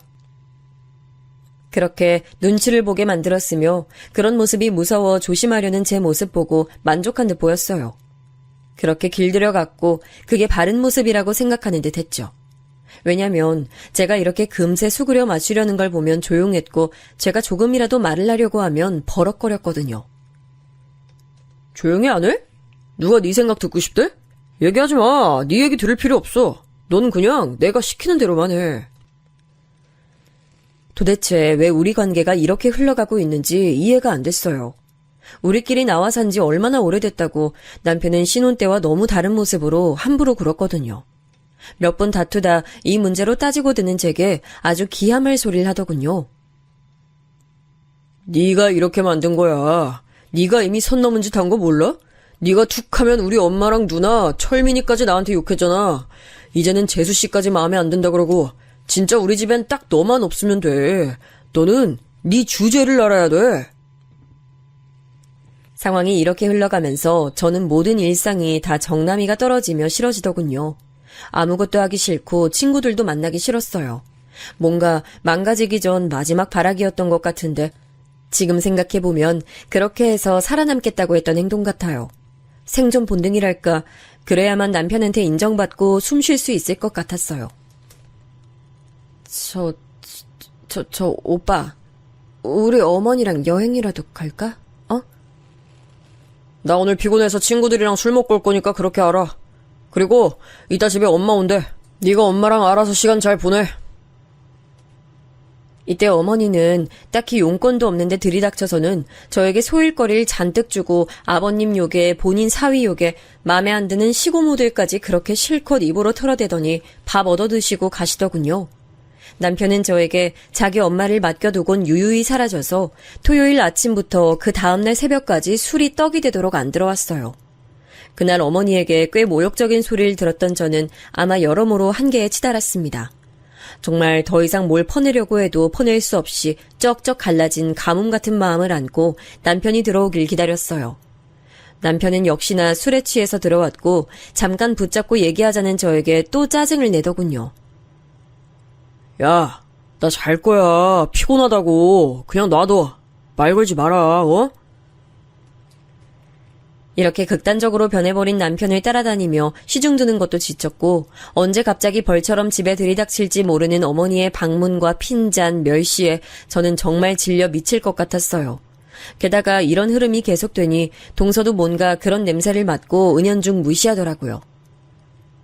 어머, 형님. 이런 걸 형님이 잘하시니까 대신해 주시면 안 될까요? 전 정말 요리나 이런 거 하나도 할 줄 몰라요. 떡이랑 나물이랑 재료는 사왔는데 이거 제가 하다가 다 망칠 것 같아요. 형님이 해주시면 제가 이따가 설거지 열심히 할게요. 시댁 가서 이런 식으로 늘 일을 벌리고 수습은 제가 하게 하고 어머님, 아버님, 남편과 시댁 식구들은 모두 동서편만 들었어요. 재수씨니 새아가니 하는 정식 명칭을 붙여 동서를 부르면서도 제게는 다들 호칭을 제외하고 부르거나 어머니는 어쩌다가 기분이 나쁘면 연소리를 붙여 함부로 부르기도 했어요. 생전 잘하면서 농담으로도 우리 엄마한테도 들어보지 않은 소리인데 어머니는 그런 말을 서슴없이 했어요. 무튼 저는 이렇게 머릿속이 윙윙거리고 정말 미치기 직전인 정신상태였고요. 남편은 맞춰주는 것도 끝에 다다랐기 때문에 굳이 제 할 말을 다 토해내버렸어요. 당연히 남편은 중간부터 말을 끊으려고 했고 그래도 제가 듣지를 않자 급기야는 물리적으로 저를 제압하려고 하더군요. 손찌검을 당하고 아픈 건 둘째치고 그 모멸감을 믿을 수 없었던 저는 남편을 한번 올려다봤어요. 남편은 뭘 보냐는 듯 더 당하고 싶냐는 듯 윽박지르면서 집안을 마구 휘저어 놓더군요. 그대로 전 지갑을 들고 집 밖으로 나왔어요. 그러고 정처 없이 터벅터벅 걸어가는 길, 저의 이런 상황이 너무 기가 막히고 억울하더군요. 엄마한테 말을 할까 하다가 알면 너무 괴로워하실 것 같아서 전화를 했어요. 어머니 아들이 나한테 이렇게 했다. 그래서 저는 밖으로 쫓겨나듯 도망 나왔다. 어떻게 생각하시냐고 시어머니에게 말이에요. 사실 저도 뭐 좋은 소리 들으려고 연락한 건 아니고요. 아들 감쌀 거라고 생각은 했어요. 저도 그 집에서 정말 집에 굴러다니는 행주만도 못한 존재였으니까요. 하지만 저는 이 말을 듣고 진정으로 정말 진지하게 이혼을 결심했습니다. 뭐? 정민이가 널 때려? 아이, 그냥 스쳤겠지. 걔가 뭘 때리긴 때려. 뭐? 확실하다고? 증거 있어? 아이고, 좀 시끄럽게 좀 굴지 마라. 아이, 번잡스럽고 정신사납게 진짜. 아니, 솔직히 말이야. 그래도 그 뭐야, 다행인 거 아니냐, 그 정도면? 네? 다행이라니요? 뭐가요? 다행이지. 그럼 너는 네 남편이 술 먹고 열받는다고 어디 밖에 나가서 남 때리고 사고 쳤으면 좋겠어? 그럼 더 큰일이지. 그냥 너 하나 밀치고 끝났으니 그걸로 얼마나 다행이야. 집안에서 그러고 끝나길 다행이지. 밖에 나가서 사람 쳤으면 경찰 부르고 시끄럽지. 그냥 집안에서 적당히 불 끄면 된 거야. 그걸로 넘어가. 내 말 무슨 말인지 알겠어? 이때 전 충격이 너무 커서 숨이 멎은 듯 가슴이 답답하다 못해 어쩔 줄 모르겠더라고요. 세상에 아무리 지독한 시어머니들이 많고, 아니 저보다 더한 시어머니도 있을 거예요. 그런데 일단은 제가 감당할 수치를 완전히 뛰어넘어버리는 순간이었어요. 그때 깨달은 거죠. 내가 왜 이 망할 할망구, 진짜 짐승만도 못한 인간을 왜 어머니라는 고분고분한 호칭 붙여가며 종같이 살았을까 하는 걸 말이에요. 지금 뭐라고 했어요? 나를 쳤으니까 다행이라고요? 이봐요, 어머니. 얻어 처맞은 게 신우이여도 동서여도 그따위로 말할 수 있어요? 내가 이 집에서 정말 사람도 짐승만도 못한 거냐고요? 어떻게 당신 아들이 절 때렸는데 그따위로 말할 수가 있어요? 저는 사람 축에도 안 껴요? 밖에 있는 사람만 사람이에요? 안에 같이 살고 있는 저는 뭐냐고요? 정말 그간의 결혼 생활 중 처음으로 그렇게 눈 뒤집고 정신 나가서 막 소리를 질렀나 봐요. 어머니는 제가 막 웽웽거리며 따지는 걸 듣고 놀라긴 했지만 더 매섭고 독하게 물어뜯더라고요. 이게 어디서 소리를 질러? 누가 뭐라고 했냐? 하여간 너는 맨날 멍청해서 문제야. 그냥 이를 덮으면 될 걸 가지고 키워가지고 울고 징징거리고 아주 지겨워 죽겠다. 너 그따위로 말할 거면 진짜 꼴도 보기 싫으니까 네 엄마한테 가. 네 집 어른들한테 얼른 네 데려가라고 하라고. 하여간 망할 멍청한 년 같으니라고.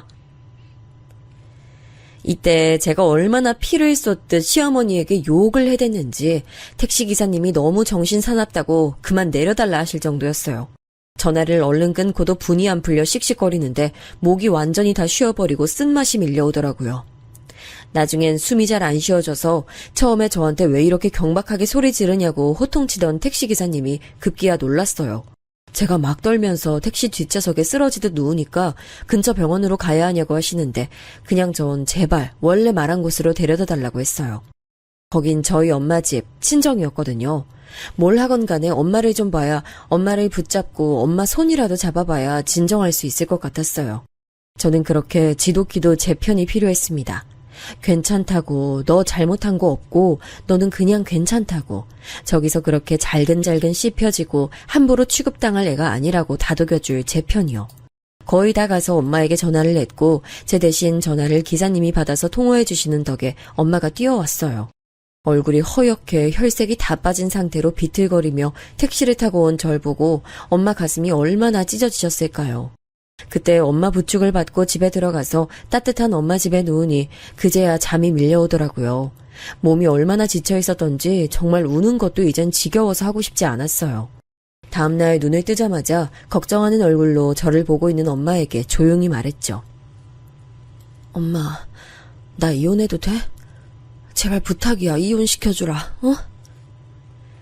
엄마는 놀란 듯 했지만 제가 이런 말을 그냥 하는 게 아니랄 거란 예상을 아마 밤새 했던 것 같아요. 몇 가지만 물어봐도 되겠냐 하며 제가 겪은 일들을 말했고 엄마가 너무 충격을 받고 있기에 어느 정도는 약화시켜서 말하기도 했어요. 말하다 보니 저만큼 상처를 새롭게 받고 있는 사람이 우리 엄마였거든요. 이 말을 통해 제가 엄마에게 상처를 준다 생각하니 너무 자세히 말할 수도 없었어요. 이래저래 엄마는 저 스스로 나서지 못하도록 최대한 방어를 하면서 정말 지독한 그 이혼 과정을 끝끝내 마치게 됐어요. 너무 황당하게도 이혼 과정 말미쯤엔 남편이 이혼을 못 해주겠다고 했어요. 심지어 저에게 사과하는 문자를 길게 보내기도 했고요. 하지만 저는 정말 할 수 있는 모든 것을 다 쏟아내버렸나 봐요. 진심인 듯 느껴지긴 했던 그 내용들을 봐도 정말 서글플 정도로 마음이 돌아오지 않더군요. 완전히 굳어버려서 이혼 외에 다른 길은 생각할 수가 없었어요. 이혼하고 난 뒤 저는 정말 아주 바쁘게 살았어요. 애가 없이 이혼을 했는데도 이렇게 괴롭고 하루하루 돌아버릴 것 같은데 애 있는 상태로 이혼한 엄마들은 어떨까 상상도 하기 힘들더군요. 그래도 뭐라도 하고는 살아야 하니 여전히 환경이 좋지 않은 데다가 매일 밤 울음을 참는 엄마를 보며 제 딴에 나름 경제활동을 했어요. 알바도 하고 뒤늦게 돈을 벌어보다 보니까 정말 뭐가 뭔지 모르겠더라고요. 와중에 주부들끼리 모여서 하는 창업활동이 있다고 해서 그쪽도 나가봤는데 결국은 자리 싸움이고 그 안에서도 파벌이 있어서 어울리기 싫어졌어요. 저는 당시 싸움이란 건 정말 너무너무 질려있는 상태였기 때문에 누구를 미워하고 갈리는 건 알아서 피해 다니게 되더군요. 하지만 그런 식으로 하면 정말 아무것도 할 수가 없는 거예요. 그나마 인터넷으로 창업하시는 분들을 알아보니 그나마 주방 일을 쭉 해온 제가 할 수 있는 건 샌드위치나 토스트 같은 것들을 파는 것이더군요. 당시엔 아는 사람도 없고 뭣도 없어서 정말 맨 땅에 헤딩하듯 알바를 하며 돌아가는 업무를 배웠죠.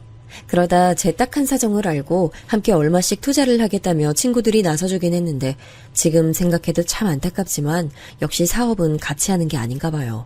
그중 한 명이 중간에 이 아이템을 다른 데 팔아버리고 잠적해서 5명이 나란히 좋은 마음으로 하려던 게 끝났어요. 상처가 남는 상태가 돼서는 이후 우리들 간의 화제에서 창업은 입에 올리지 않을 정도로 끝이 나빴습니다. 그러다 보니 저는 이제 혼자 살아남아야 했어요.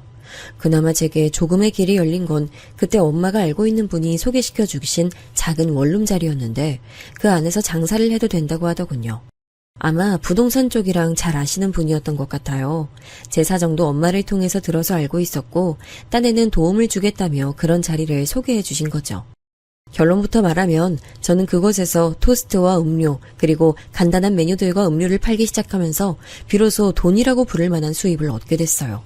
거의 시작이라고 말할 수 있는데 당시에 정말 너무 바쁘고 할 일도 많고 밤낮 없이 일에 치여 살다 보니 다른 일들을 미처 신경 쓸 수가 없더라고요. 악을 쓰고 잊으려고 했던 것도 있지만 경제활동을 좀 해보겠다고 힘들게 살다 보니 제 큰 트라우마인 이혼을 크게 생각할 수 없었어요. 왜냐면 솔직히 그 악랄한 시어머니 정도까진 아니더라도 제가 배달 장사를 하고 음식 판매를 하던 와중에 만났던 손님들, 업자들, 그리고 계속 뭔가를 소개해오던 어른들이나 치근덕대던 사람들까지 어쩜 그렇게 다 골고루 진상인지 몰라요. 인간 군상이 다양할 수밖에 없다지만 어쩌면 시어머니 같은 인간을 통해서 그나마 학습한 게 나았던 걸까요? 아무리 지독하게 제 속을 썩일지언정 저 정도로 저를 무시하고 짓밟아대는 사람은 없었습니다. 이미 그런 내성이 생겨서랄까 아무튼 사람으로 인한 스트레스는 그냥 그럭저럭 그러려니 하고 지나가게 됐어요. 그쯤 되니 엄마도 조금은 신기해 하시더군요.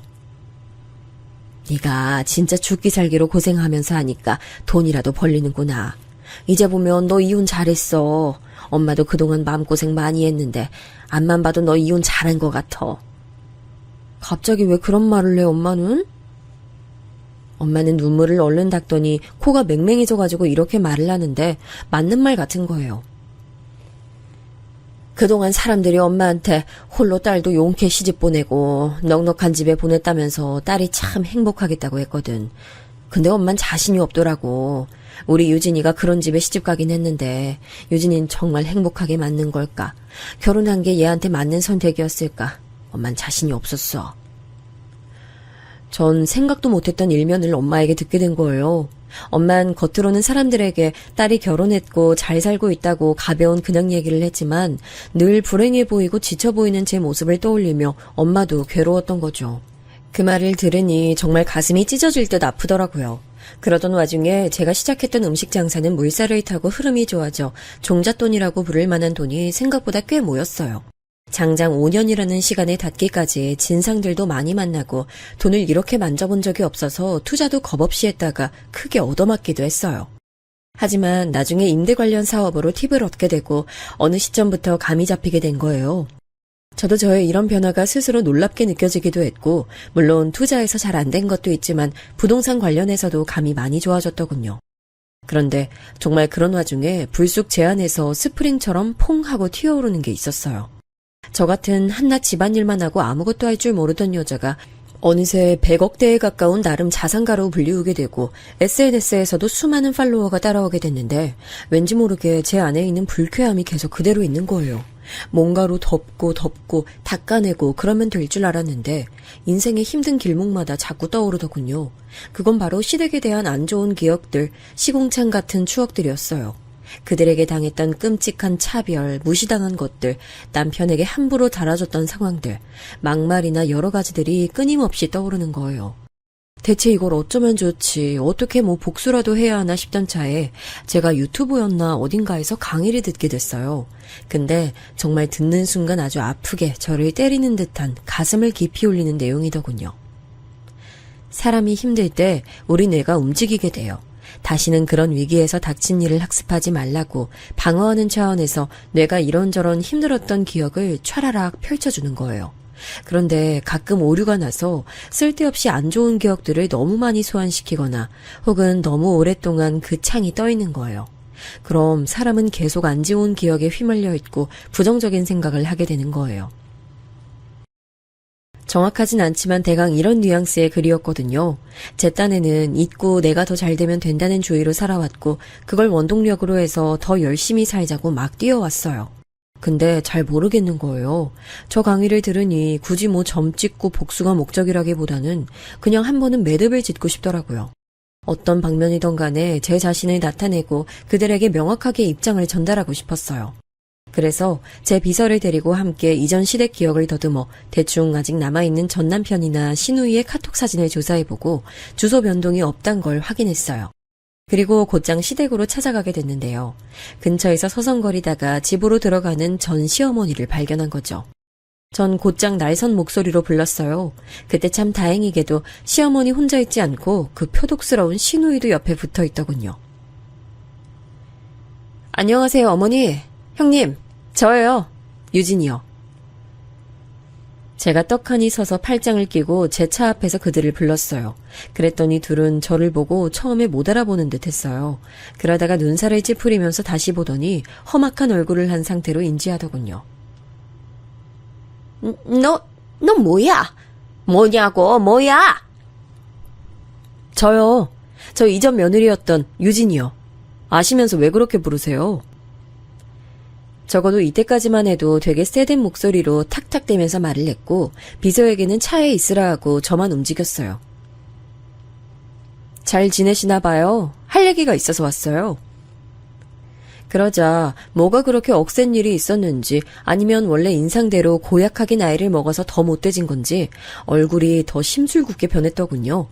뭐 때문에 찾아왔냐고 쏘아붙이면서도 위아래로 저를 훑어보고 뒤에 있는 제 차와 그쪽에서 이쪽을 보고 있는 비서까지 싹 다 둘러보는 게 느껴졌어요. 심호흡을 싹 하고 아주 차분하게 말했죠. 사실 제가 이혼하고 힘들게 살아오면서 어머니나 시댁 나부랭이들 떠올리면 욕밖에 뭐가 더 있겠나요? 욕지거리하고 아주 진상짓을 하고 아니면 그들이 그렇게 찬양하던 돈으로 그들을 조롱하고 다 짓이겨버릴 수도 있었을 거예요.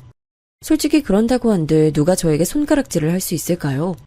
그런데 저는 제 인생이 펼쳐진 일에 새삼 실감이 안 나는 경제를 가지게 되었으면서도 사실상 막 마음이 편하다거나 상황이 좋게만 굴러가는 건 아니었어요.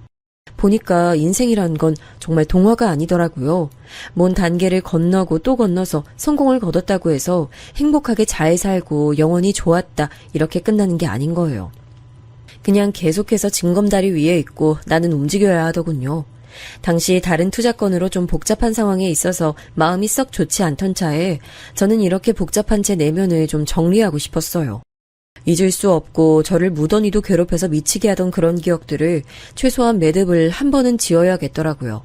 시간이 5년이 지나고 20년이 지난다 한들 그 기억을 잊을 순 없을 거예요. 그래도 제 안에서 뚝딱 하고 한 겹 매듭을 짓고 가는 경험은 꼭 필요해 보이더라고요. 그래서 그 싫어 죽겠고 토악질이 날 것 같은 어머니와 시누이를 앞에 두고 그들이 들으라는 게 아니라 제 자신이 듣길 바라면서 말했죠. 어머니, 꼭 해야 할 말이 있어요. 저요, 꽤 부자가 됐어요. 정확한 자산이야 뭐 말하긴 그렇지만 알아보면 알아보실 수 있을 정도로 조금 여유가 있어요. 대충 말하면 100억대를 웃도는 상태고 그 주인이 저예요. 안 믿기시죠? 그쵸? 왠지 모르게 이 말을 하며 제 안에서 뭔가 되게 억세게 누르는 듯한 느낌이 들었어요. 그간의 아픔과 분노와 환멸과 증오를 누르는 건지 아니면 뭔지 모르겠지만 되게 강력하게 제 안에서 싸우는 감정이 일어나더라고요. 어머니와 시누이는 지들이 무시할 견적은 악실이 아니라고 여겼던 건지 눈은 인상을 잔뜩 쓰면서도 자리는 못 뜨고 그냥 서 있었어요. 하고 싶은 말이 있어서요. 어머니 말이에요. 어머니 참 저한테 잘하셨더라고요. 저 엄청 무시하시고 본인 아들이 사고밖에 안 치고 절 때려서 다행이란 소리를 감히 하셨죠? 없이 자란 게 돈 무서운 줄 모른다며 변기물 내리는 것까지도 타박하셨죠. 있는 집 동서한텐 새아가 호칭 꼬박 붙이시고 저한텐 재수없는 년이라면서 째려보셨고요. 애도 못 가지고 여자 구실도 못한다고 침 뱉으신 기억도 있고 아프면 손에 병균 묻어 있으니까 잘 닦고 밥 차리라고 시키신 적도 있고요. 기억나세요? 안 나세요? 이쯤 토해내다 보니 역시 분노가 무서운 게 지도를 더듬으며 길을 찾아가듯 이런 것도 다시 하나씩 더듬으니까 너무 선명하게 보이는 거예요. 마치 목적지를 눈앞에서 보듯이 말이에요. 그러니 저는 중간에 이 흥분이 제어가 안 돼서 잠깐 숨을 참았다가 다시 찬찬히 말했어요. 정말 장난 아니고요. 그때 그렇게 저 무시하시고 함부로 굴리셨죠. 그렇게 고생해보니까요. 어머니 아들이랑 이혼해서 이 무서운 세상 밖에 나와서 뭘 하던 다 해먹을 수 있겠던데요. 저 진짜 악물고 무섭게 살았어요. 고생할 건 뭘 더 하던 간에 어머니한테 받았던 모멸감을 이길 게 없더라고요. 이때 숨이 또 잘 안 가눠져서 내쉬는 동안 시누이랑 어머니는 뭔가 무서운 일이라도 당하게 될 것 같았던지 처음엔 그 화나있던 눈이 점점 공포에 치닫는 듯 했어요. 아, 안심하세요. 저 딱히 뭐 할 생각 없어요. 솔직히 뭐 도저히 이런 말은 못할 것 같아요. 예를 들어 고맙다던지 절 고생시켜주셔서 제가 이만큼 성장했다 이런 말 절대 못해요. 근데 뭐 비슷한 얘기 같아요. 어머니랑 형님이 저를 그따위로 대하고 함부로 굴리지 않았으면 제가 지금 100억대 재산을 관리할 수 있을 정도의 규모로 살 수 있었겠어요? 그건 아니거든요. 아무리 생각해봐도 우리 엄마한테 물어봐도 그건 아니라고 얘기할 것 같아요. 횡설수설하는 느낌으로 엄청 헐떡거리며 분노인지 정리인지 모르게 바쁘게 말을 했습니다. 아무튼 그냥 이런 말을 어머니랑 형님 보고 해야겠어서요. 아, 약속드리지만 2번 다시 오지 않을 거예요. 다시 얼굴 볼 일은 없을 테니까 안심하고요. 어찌됐건 2분이 저한테 독살스럽게 하신 덕분에 지금의 제가 이렇게 됐네요. 잘 산다고요? 끝. 이렇게 끝이에요. 무슨 말인지 알아들었죠? 그럼 저 가요. 안녕히 계세요. 그러고 마치 남편과 둘이 살던 집에서 택시를 타고 엄마 집에 쓰러지듯 내렸던 것처럼 간신히 걸어서 제 차로 와서 거의 쓰러지듯 차에 탔어요. 진정이 안 되는 그 감정이 분노였는지 울음이었는지 내 자신에 대한 동정이나 처연함이었는지 모르겠어요. 그래도 그 말을 하고 거의 눕듯이 기대앉아서 집으로 돌아오는 동안 갈수록 채기가 내려가듯 마음이 좀 안정되더라고요. 확실히 그런 매듭을 지어야 하는 게 분명히 필요했나 봐요. 복수를 한 것도 아니고 따지고 보면 이도저도 아닌 것 같기도 하죠. 그래도 할 말 했고 정리했어요. 피 튀기는 복수를 해서 그들을 깔아뭉갠다 밟아놓는다 그런 게 다 무슨 소용이 있죠? 제 자신을 온전히 생각한다면 저라는 길고 긴 영화 안에 저들이 있다면 크게 필요한 장면은 아닌 것 같아요. 시댁에선 벗어났고 제가 이만큼의 성과를 거두는 인생을 살았다고 하지만 여전히 저를 자잘하게 괴롭히는 사람들이 있습니다. 눈치를 봐야 하는 사람도 사업도 있고요. 신경 쓸 게 여전히 있죠. 제가 그런 끔찍한 시집살이를 통해 얻은 건 100억대의 자산이 아니라 그냥 저에게 시비 걸어오고 싸움 걸어오는 것들에게 지지 않겠다는 정신, 그거 하나 같아요. 될 때까지 해보자가 아니라 지지 않겠다, 일어나 보겠다 하는 생각으로 악착같이 왔죠. 뭐래도 어머니 같은 관계에서 저한테 그보다 더 험악하게 굴 수 있는 사람은 다행히 없었고요. 그렇게 계속해서 제 사업 안에서도 쭉 싸워가고 있는 중이에요. 그렇게 메시지만 전달했을 뿐인데도 형님과 어머니 얼굴은 거의 기절할 지경이더라고요. 제가 뭐 해코지를 할까 겁먹은 것 같길래 그럴 생각은 없다고 누차 말했는데도 믿을 수 없나 봐요. 그건 죄 지은 거 많아 불안할 일 많은 그들 몫인 거고 저는 이대로 우직하게 제 갈 길을 가려고 합니다. 솔직히 쓰면서 많이 힘들었어요. 기억들을 끄집어내고 거기에 다시 몰입이 되어 생각을 하다 보니 정리를 한다는 게 참 쉽지 않네요. 들어주시는 분들도 이 힘든 얘기 같이 들으시느라 고생하셨네요. 감사합니다.